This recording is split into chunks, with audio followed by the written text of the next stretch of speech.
Le mot court est plutôt court. Le mot bref est encore plus bref que court. Mais des mots plus longs existent, comme le mot existe, qui existe. Existe est donc bien un mot réel, tout comme d'ailleurs le mot réel.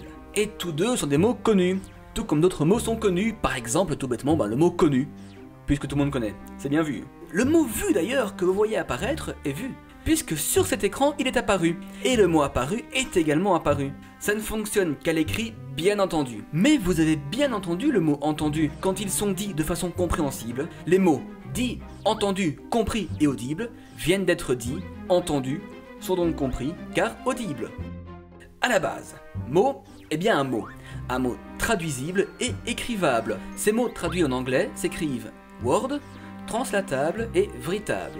Donc, mot est un nom commun, qui est lui-même plutôt commun. Mais à côté de ce vocabulaire plutôt ancien, des nouveaux mots viennent s'immiscer un par un. Par exemple, nous commençons à maîtriser le verlan. Le terme verlan est lui-même du verlan, mais le terme terme, lui, n'est pas verlan. J'avoue, cette précision est un petit peu superfétatoire, mais superfétatoire est lui-même superfétatoire. Car en effet, le terme superflu est suffisant. Ils sont synonymes, donc de sens équivalent. Tout comme synonyme, dans ce contexte, est synonyme d'équivalent.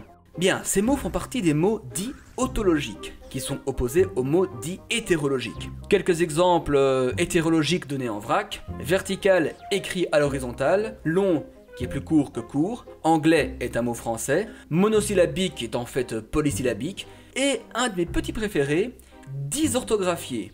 Ici parfaitement orthographié. Mais si on l'écrit dysorthographié, dysorthographié devient un autologisme dysorthographié.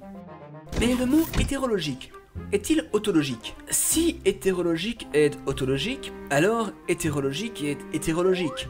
Donc il n'est plus autologique, puisqu'il est hétérologique. Mais alors du coup il est bien autologique. Mais du coup il ne peut plus être hétérologique, donc il n'est plus autologique. Donc c'est un mot hétérologique, donc autologique. Alors là, il y a mon araignée au plafond qui me pique et je suis complètement perdu dans cette logique.